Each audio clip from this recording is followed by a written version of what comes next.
Assalamualaikum warahmatullahi wabarakatuh. Waalaikumsalam warahmatullahi wabarakatuh. Bismillahirrahmanirrahim. Alhamdulillahi rabbil alamin. Wassalatu wassalamu ala ashrafil anbiya'i wal mursalin Sayyidina wa maulana wa habibina wa syafi'ina Muhammadin wa ala alihi wa ashabihi al-mujahidin at-tahirin, amma ba'du.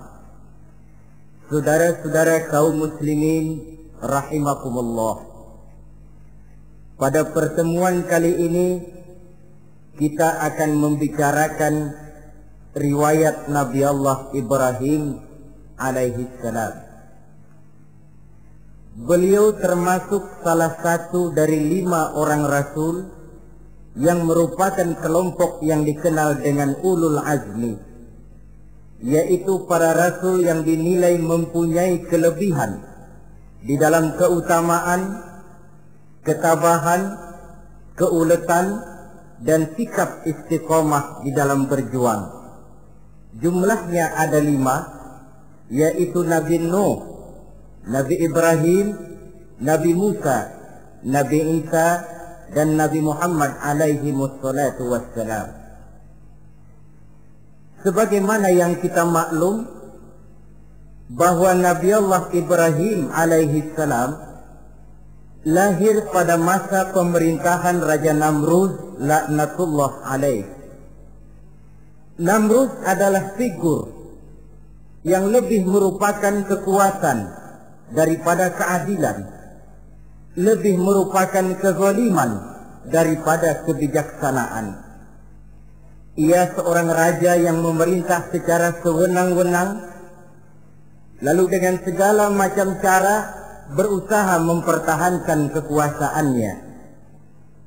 Itu sebabnya di hari-hari menjelang kelahiran Nabi Allah Ibrahim alaihi salam, entah oleh karena rasa takut dan khawatir akan munculnya orang-orang yang dapat menumbangkan kekuasaannya, entah karena bisikan ahli nujum atau dukun-dukun yang memang banyak mengelilingi istananya, ia memutuskan untuk membunuh seluruh bayi yang dilahirkan dalam bentuk laki-laki. Ini dilatar belakangi oleh kekhawatiran akan muncul seseorang yang dapat menghancurkan kekuasaannya, sebagaimana Fir'aun laknatullah alaih. Itulah sebabnya di zaman sebelum Nabi Ibrahim dilahirkan, Raja Namrud membuat peraturan. Apabila seorang ibu melahirkan bayi laki-laki, bunuh bayi itu. Seluruh perempuan hamil berada di bawah pengawasan aparatur negara, dan laki-laki dianjurkan untuk jangan dekat-dekat dengan istrinya guna menghindari terjadinya proses kehamilan ini. Entah berapa ratus bahkan berapa ribu bayi laki-laki yang jadi korban tanpa dosa dari sebab kelaliman pemerintahan Raja Namrud laknatullah alaih ini. Kita teringat kepada satu hadis di mana Rasulullah sallallahu alaihi wasallam pernah bersabda, ya'ti 'alan nasi zamanun ru'asa'uhum kal asad wa wuzara'uhum kaz-zi'ab wa qudatuhum kal kilab wa katsirun nasi yawma idzin kal aghnam. Pada suatu saat, kata Nabi, akan datang di tengah masyarakat manusia, di mana pada masa itu muncul pemimpin-pemimpin yang bertingkah laku seperti singa. Ru'asa'uhum kal asad. Pemimpin-pemimpin mereka bertingkah laku seperti singa. Saudara kenal singa? Saudara boleh periksa. Di mana ada hutan, singa selalu menjadi raja. Padahal hutan belum pernah bikin pemilihan umum. Tapi yang namanya singa tidak pernah peduli. Ada pemilihan umum atau tidak, raja hutan tetap singa. Kenapa? Karena singa menjadi raja di hutan bukan berdasarkan kebenaran, tapi karena kekuatan. Karena kuat, maka dia naik jadi raja. Soal benar atau tidak, soal lain. Maka sebagai akibatnya, setelah si singa ini naik menjadi raja hutan, dia bukan melindungi rakyatnya, malah makanin rakyatnya. Coba saudara lihat di hutan. Kambing rakyat hutan dimakan oleh singa. Ayam rakyat hutan dimakan oleh singa. Sapi rakyat hutan dimakan oleh singa.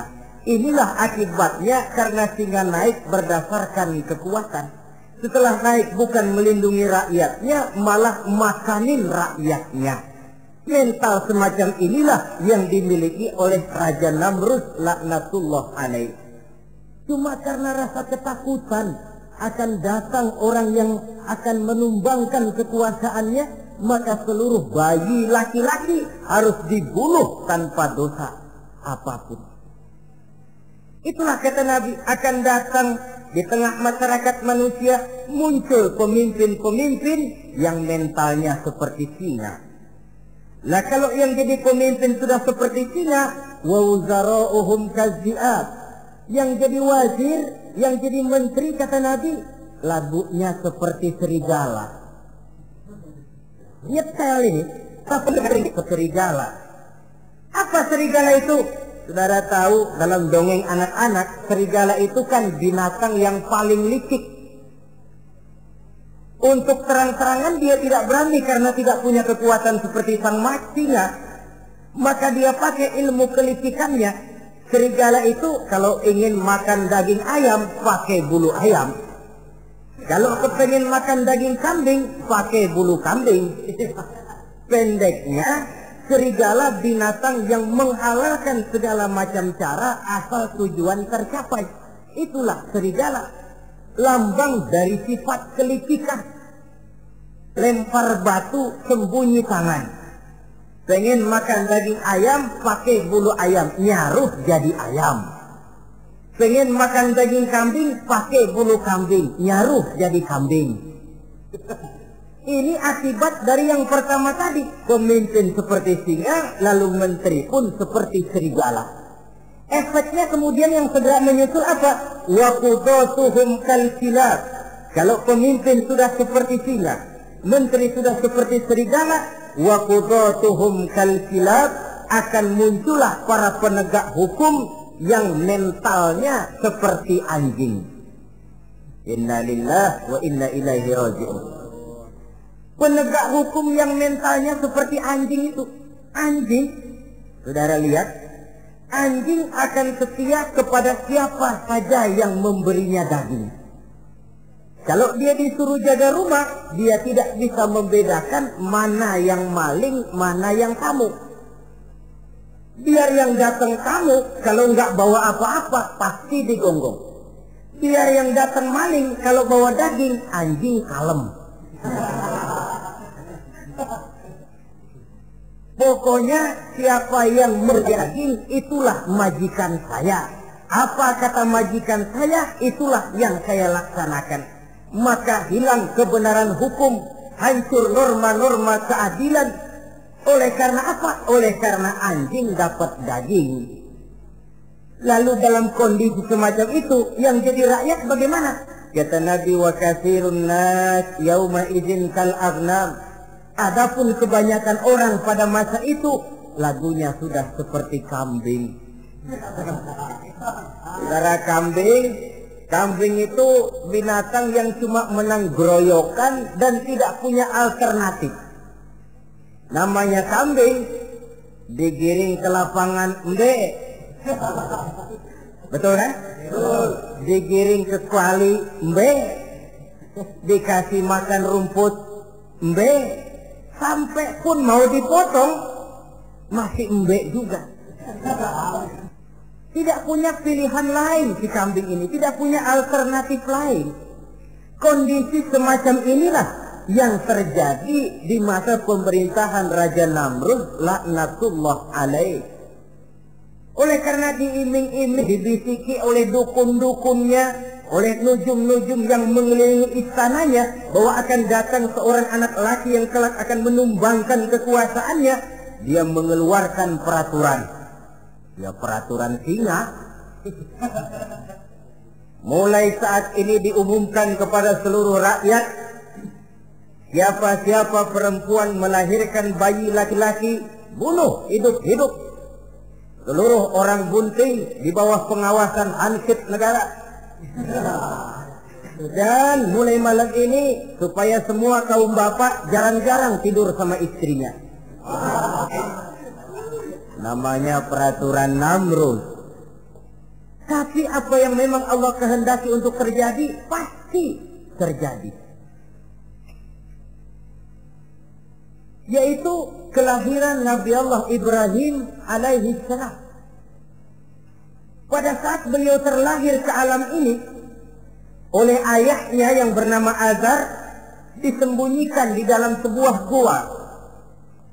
Di sini bertemu antara nurani seorang bapak dan ketaatan kepada raja. Dia ingin taat kepada raja, dia mesti membunuh anaknya. Tapi sebagai bapak dia sayang kepada anaknya, dia harus selamatkan. Dicarinya jalan tengah, maka Ibrahim disembunyikan di dalam sebuah gua dengan satu perhitungan tentunya. Lu mati ya nggak apa-apa, lu hidup ya syukur. Tapi ini pertimbangan dia akan bikin susah dia di masa yang akan datang. Coba anak dalam kondisi apa adanya ditaruh di dalam gua, menurut perhitungan logika mati ini. Namun apa yang terjadi?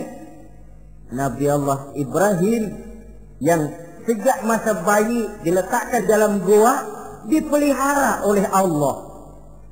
Nah, kalau Allah yang sudah memelihara, orang mana yang sanggup mendatangkan bencana dan mudarat?